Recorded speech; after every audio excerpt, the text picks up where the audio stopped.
Hello there, lovely people. It's Alex from Nintendo Life here, and today I'm going to tell you all about 10 lovely new games coming to the Nintendo Switch in the month of May. That means retail games, indie games, eShop games, all the games that are coming. We're going to be looking at 10 of them, the 10 best we think, although it's difficult to say for sure because some of them, well, all of them aren't out yet. But anyway, that's more than enough waffling. Let's dive right into things. First of all, on the 4th of May, it's the game that I've been talking about pretty much non-stop. Yes, Donkey Kong Country Tropical Freeze for the Nintendo Switch. New and funky. I've said everything I can possibly say about this game already. Just know that it is one of the best platformers out there, without a doubt. It's so polished and refined and just generally good fun. The level design is absolutely stellar. The soundtrack is amazing. Honestly, if you like 2D platformers and you've not played Donkey Kong Country Tropical Freeze, you're gonna have to get it on Switch. It's an absolute no-brainer. We've talked so much about it that in fact we've already got several videos talking about it. For example, we've got a review, which unsurprisingly is a review of the game, and I go into loads more detail talking about it, so if you want a bit more convincing to get it, then check that video out. And also, in a broader Donkey Kong sense, we've done a video that took me bloody ages and hasn't been doing nearly as well as I would have liked. The history of Donkey Kong, so make sure you click that card up there to check that out as well. All links are also in the description. My god, that video took me a long time, and it's just not doing as well as I'd like. But in short, Donkey Kong Country Tropical Freeze, my god, it's amazing, get it. Also watch all of our videos.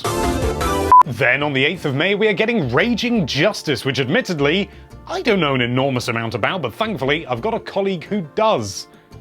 But he's not going to appear in the video. He's just told me about it. So basically, Raging Justice is a sort of a big old fat love letter to the good old beat-em-ups, the arcade beat-em-ups more specifically, of the 80s and 90s, or at least definitely the late 80s. I'm saying that like I was alive then. Unsurprisingly, it's a side-scrolling beat-em-up, much like things like Streets of Rage, and obviously, you know, Raging Justice, Streets of Rage. It's obviously very heavily inspired by that.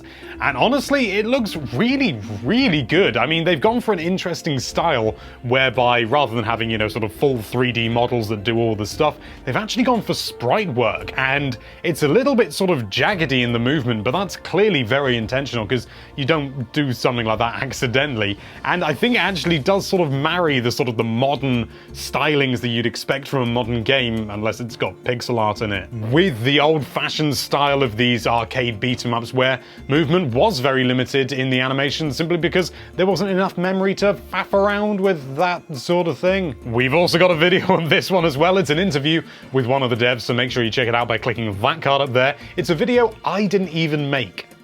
Bonkers. Moving on the 10th of May, we've got Immortal Redneck. And for some reason in my notes, there's a question mark next to it. Immortal Redneck sounds a little bit odd, and to be honest, you'd probably be right. Basically, you play as a mummified redneck, presumably, and you're running around shooting the absolute nonsense out of a load of ancient Egyptian stuff and things.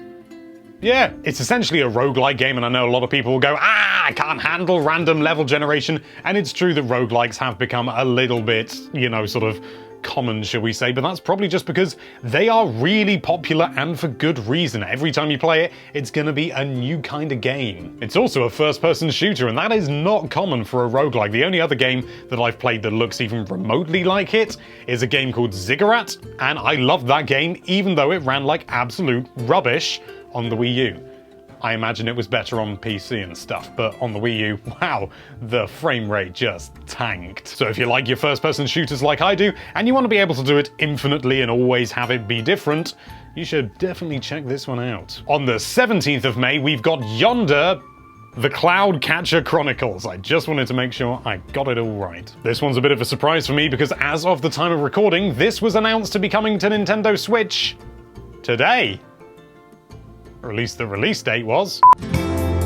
As such, I'm a little bit underprepared, but what I do know is that this is an open-world exploration game, and it looks absolutely drop-dead gorgeous. It's wonderful art style, full of color, and it really pops, and with the extended RGB range of the Switch, I imagine it's going to look even better. What's really exciting for me is that it's been made by ex-Rocksteady people, which, if you don't know, they were the people responsible for, little games like Batman Arkham Asylum, Batman Arkham City, and not the Origins one, because that was rubbish. Just an excuse to bring the Joker back, wasn't it? That's a mighty fine pedigree to have, I'm sure I don't need to tell you. So I'm really excited for this game, and I just want to learn loads more about it. Merely one day later, on the 18th of May, we are getting Hyrule Warriors Definitive Edition.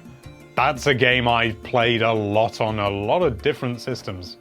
Well, two. This is, surprisingly given the name, the definitive version of Hyrule Warriors, which is sort of a marrying of Zelda and the Warriors series. I've already played this game loads and loads and loads, but I am really excited to be able to finally play it on the go at a reasonable frame rate.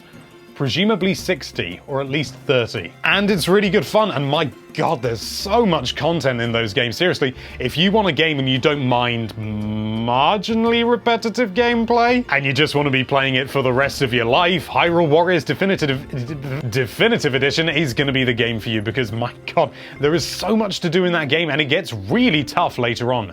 You're really going to have to play and arguably even grind in order to be able to be good enough to beat the DLC and stuff like that, which comes obviously packed in, because there's loads of DLC, loads of new characters. You can play as Skull Kid, that should be reason enough. And on the 18th of May as well, we're also getting Little Nightmares Complete Edition? That's what my notes say. This is one of those games where I've heard about it before, but never actually properly played it. Or even slightly played it. Like, I've never seen it actually running in real life. I've only seen footage of it. But there's something about the art style. The art style is really unique, certainly in sort of like in video game spectrum, because it's almost slightly like stop motion, maybe a bit claymation-y, but not really. I mean, you know, we haven't had claymation games in the past like the Neverhood, but this looks different. I really like the idea that it's this horror game that is sort of taking a different route, you know, sort of, it is certainly a horror game, but it's not doing the typical sort of jump scares and big, scary monsters, or there's something controlling your computer, which for some reason has now become common, which is kind of a shame, because originally that was a really clever idea. It's more playing on like a sort of a childishness. Do you remember, you know, when you were younger, you would watch something on TV, a children's TV program, like Pingu, and then something absolutely hideous would happen out of the blue, and you sort of think, did the creators think this is fine, or did they actually try and scare the living nonsense out of children?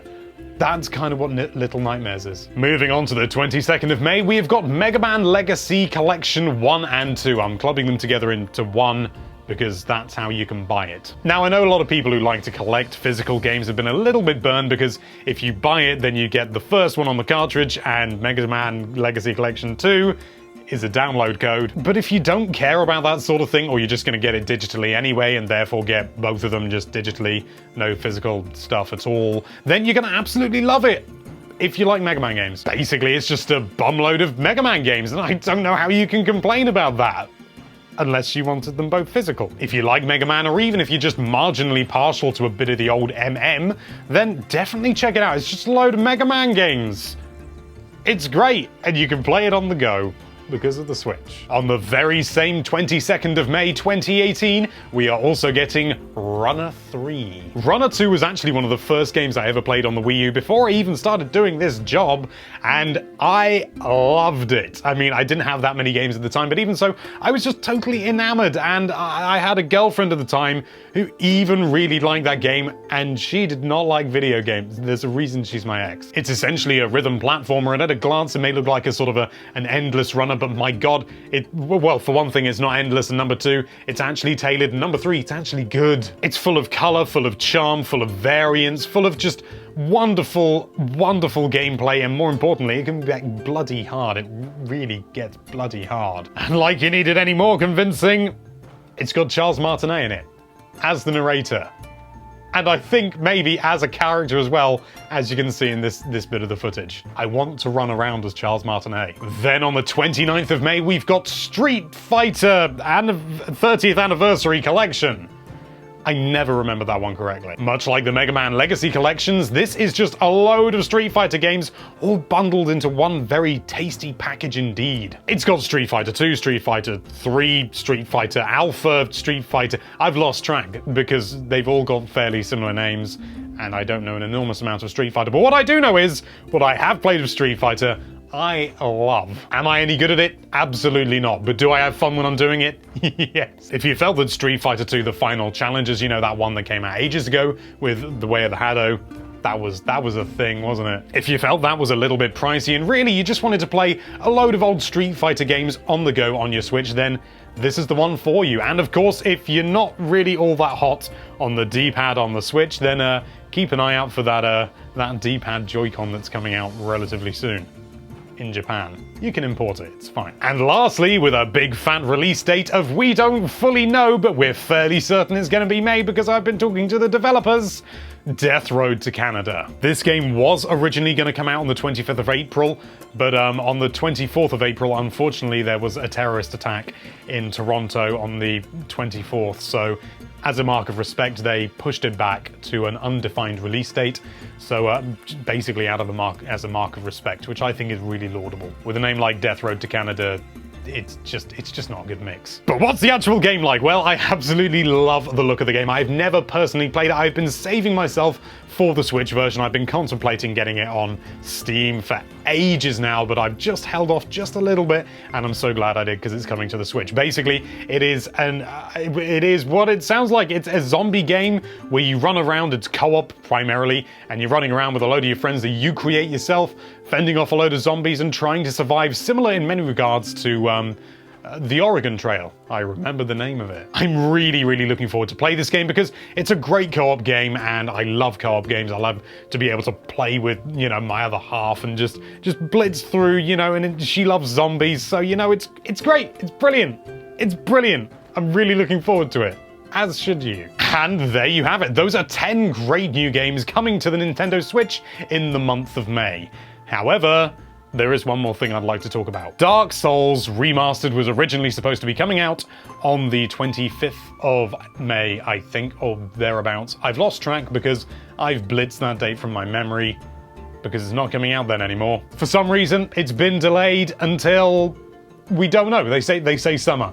And frankly, I'm a little bit annoyed about it. I mean, obviously, it's good to make sure that the game is actually in a decent state to release. I understand that, and I understand the reasonings, and I don't blame the developers, but I'm still annoyed. That's all I wanted to say. But anyway, thank you so much for watching. If you like this video, then why don't you click that subscribe button, maybe? That was terrible. And be sure to check out NintendoLife.com for all sorts of lovely Nintendo-related content. Thank you again for watching. Bye-bye.